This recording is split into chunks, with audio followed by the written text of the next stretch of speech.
ఫామ్లో జన్మించిన గిత్త దూడలైతే కొన్ని దూడలు బండ పందానికి వెళ్తాయి, కొన్ని కోడిదూడలు వ్యవసాయానికి వెళ్తాయి, కొన్ని కోడిదూడలు ఆవుల మీద క్రాసింగ్కి వెళ్తాయి, కొన్ని వచ్చి గానుగో తిప్పేదానికి వెళ్తాయి, కొన్ని అరక్క వెళ్తాయి. ఈ విధంగా అనేది మన ఫామ్లో పెద్ద ఆవులు కాబట్టి వాటి సైజు క్వాలిటీ వాటిని బట్టి మనకనేది ఆ రంగంలో అభివృద్ధి చెందుతూ ఉంటాయి. మన ఆంధ్రప్రదేశ్ అండ్ తెలంగాణలో ఈ ఒంగోలు జాతి ఆవులు మామూలుగా పాలకి వ్యవసాయం పనులకి వాటికి పెంచుతూ ఉంటారు.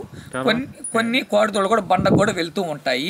ఈ బండ పందెం అనేది లేకుండా ఉంటేనే ఇవాళ ఇట్లాంటి ఒంగోలు జాతి ఆవులు చాకేవాళ్ళు చాలామంది తగ్గిపోతారు. బండ పందెం అనేది ఉండాలా, జాతి కూడా ప్రతి ఒక్కరు అభివృద్ధి చేయాలి. మన గ్రామాల్లో కానీ పల్లెల్లో కానీ కొంతమంది ఒంగోలు జాతి పశుపోషకులైన వాటి మీద ఉండే ప్రేమికులైనా ఏదైనా గుడి ఓపెనింగ్ అప్పుడు అట్లాంటప్పుడు మన పూటీ లాగులు పందాలు, బండలాగుడు పందాలు అట్లాంటివి పెంచుతూ ఉంటారు. అవి చుట్టుపక్కల రైతులు కూడా ఎంతో వచ్చి ఆసక్తికరంగా చూస్తూ ఉంటారు. అలాంటి పందాలు అనేది ప్రతి ఒక్కరూ వాళ్ళ సామత తగ్గట్టు ఉన్నోళ్ళు పెట్టాలా, పెట్టి రైతుని ప్రోత్సహించాలా.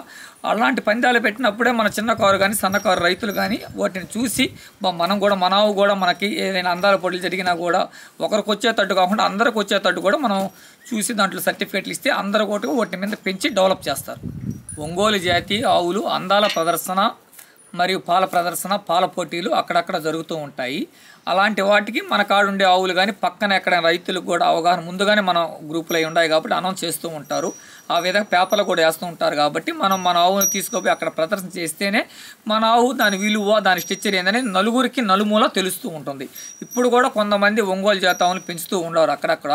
అట్లాంటి వాళ్ళని ప్రభుత్వం కూడా వాళ్ళకి ఫీడింగ్, ఇప్పుడు నేను ఆవులు పెంచుతున్నాను, నాకు ఆవులతో మావులు కట్టేసేది షెడ్లో కట్టే అవన్నీ నాకు పెద్ద బాధ, ఫీడింగ్ గురించే కొంచెంగా బాధపడుతున్నాను. అట్లాంటి వాళ్ళు మాలాంటి వాళ్ళు గవర్నమెంట్ కూడా కొంచెం చిన్న రైతులు కానీ సన్న రైతులుగా వాళ్ళని గుర్తించి వాళ్ళకు కూడా సమయించి కొంచెం ఫీడింగ్ అట్లాంటివి కానీ ఇస్తే ఇంకా మాకు ఉత్సాహపరిచినట్టు అవుద్ది. మాకు వాటి మీద ఇప్పుడు ప్రేమ ఎలా ఉంది, ఇంకా ప్రేమ అనేది ఎక్కువగా అయ్యి ఇంకా ఎక్కువ ఆవులు పెంచేదానికి అవకాశం ఎక్కువగా ఉంటుంది. నేను కూడా నా ఒంగోలు జాతి ఆవుల్ని అందాల పోటీలకి అనంతపురం, నెల్లూరు కొన్ని ప్రాంతాలకు తీసుకొని వెళ్ళాను. మనకి 2015లో మన ఆవు ఒంగోలు జాతి ఆవు 650 ఆవుల్లో ఫస్ట్ ప్రైజ్ ఛాంపియన్ వచ్చింది. అదేవిధంగా పోళ్ల వెంకరెడ్డి క్యాటిల్ షోలో కూడా మనకు ప్రైజ్ వచ్చింది.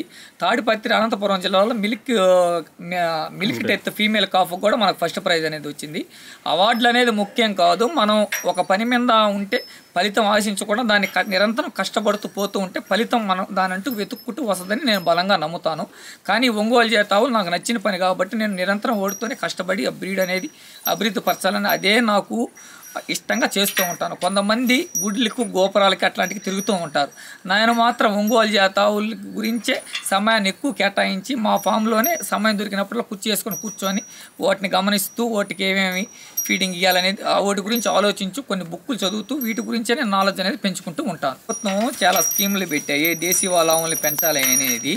అట్లాంటి వాళ్ళని కాకుండా మేము ఈ విధంగా పెంచుతున్నాం కాబట్టి మాలాంటి చిన్న సన్నకారు రైతులను కూడా ప్రభుత్వం మమ్మల్ని గుర్తించి ప్రోత్సహిస్తే ఇంకా మాకు చాలా ఆనందంగా ఉంటుంది. ఒంగోలు జాతి ఆవుల్ని మనుగోడికి వాటి బాగా బ్రీడ్ అనేది అభివృద్ధి చేయడానికి ఇంకా చాలా కృషి చేస్తాం. దూడల కోసం నేను ఈ బ్రూటాన్ అనే లివర్ టానిక్ని వాడతాను. చాలా లివర్ టానిక్లు ఉన్నాయి, నాకు ఈ లివర్ టానిక్ అంటే ఇష్టము. తీయంగా తాత ఇది పెట్టిన వల్ల కూడా దూడలు అనేది బాగా సకాలంలో మామూలుగా మనం తినే ఫీడ్ అనేది బాగా జీర్ణం అయిపోతాయి. మనకు ఆ సిలైన్లు అట్టు పెడితే చాలు, ఈ నీడిల్లో తీసి అవే తాగేస్తాయి, అంత ఇష్టంగా తింటాయి. ఈ టానిక్కే నేను చాలా రోజు నుంచి వాడతాను. ఇక చూడండి, ఏళ్ళుతోట ఇలా నాకేస్తూ ఉంటాయి. మా ఆవులకి జన్మించిన దూడలు ఇవి. ఇది వచ్చి లామ్ L1 శివాబుల్ సెమనకు పుట్టింది. ఇది వచ్చి కపిల శివాబుల్ అనే సెమనకు పుట్టింది.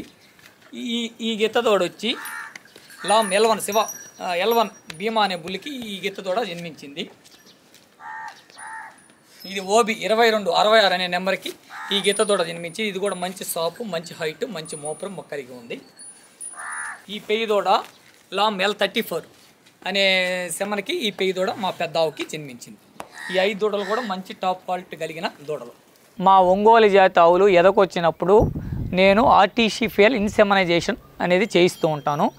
నాకు తెలిసిన కొన్ని ఆంబోతులు సెమ్మన్ స్ట్రాలు ఇవి నేను తెచ్చిపెట్టుకుంటాను. నాకు తెలిసి ఇన్నాళ్ళ కొన్ని పాత రోజుల్లో ఓబి 2272 అనే ఆంబోతు ఎర్రమడిది మంచి పుల్లు, ఓబి 2266 అనేది నల్లమడిది అది మంచి పుల్లు, ఓబి 2277 అనేది మైలువర్ణం కలిగిన బుల్లు అది మంచి పుల్లు, ఓబి 2278 అనేది బుల్లు అది మైలు రకం చెందిన బుల్లు అది మంచి బుల్లు, ఓబి 2280 అనేది శివా బుల్లు సన్ను అది మంచి బుల్లు, ఓబి 2281 అనే బుల్లు బాగా సాపు ఉంటుంది, అది కూడా మంచి హైట్ కలిగిన బుల్లు, దాని తల్లిని కూడా నేను చూశాను.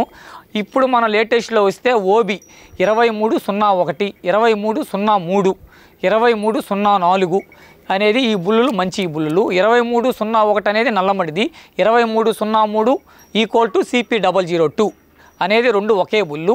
మళ్ళీ అదేవిధంగా ఓబి 2304 అనేది కూడా మంచి బుల్లు. నేను వాడిన కొన్ని సెమ్మన్లు అయితే లాంగ్ ఫామ్లో ఇవి ఇప్పుడు నాకు తెలిసిన గవర్నమెంట్ సెమ్మన్ బ్యాంకులు ఉన్నాయి. నంద్యాలలో semen bank government semen bank ఉంది, గుంటూరులో లాంగ్ ఫామ్లో ఉంది, విశాఖపట్నం హనుమంతవాకలో ఉంది, కరీంనగర్లో కూడా ఉంది.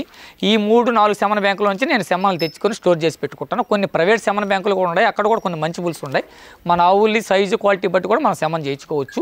లాంగ్ ఫామ్లో కూడా L1 కానీ L1 Shiva bull is good bull, L1 L10 L15 L34 33 మళ్ళీ అదేవిధంగా L156 ఈ విధంగా ఇవన్నీ మంచి బుల్స్. అట్లాంటి ఆంబోతుల సెమ్మన్లు మనం తెప్పించుకొని మనం స్టోర్ చేసి పెట్టుకొని మన ఆవులు ఎదకొచ్చినప్పుడు మనం సెమన్ చేయించుకుంటే మంచి టాప్ సైజు కలిగిన దూడలు మా ఆవులకి పుట్టిన ఈ దూడలు ఇవన్నీ ఏ విధంగా పుట్టే మీరు చూడండి. ఇది L1 సెమన్కి పుట్టింది. ఈ దూడ గిత్త దూడ 30 రోజులు వయసు కలిగి ఉంది. ఇది ఓబి 2266 అనే నెంబర్కి ఈ గిత్త దూడ జన్మించింది. ఇది L10 అనే దానికి ఈ గిత్త దూడ జన్మించింది. ఇది L34 అనే నెంబర్కి ఈ పెయ్యి దూడ జన్మించింది. ఈ పెయ్యి దూడ కూడా మంచి క్వాలిటీ కలిగిన పెయ్యి దూడ. హిందూ ధర్మాన్ని కాపాడండి, గోమాతను పూజించండి, అవకాశం ఉన్న ప్రతి ఒక్కరు కనీసం ఒక్క ఆవునైనా పెంచుకోండి.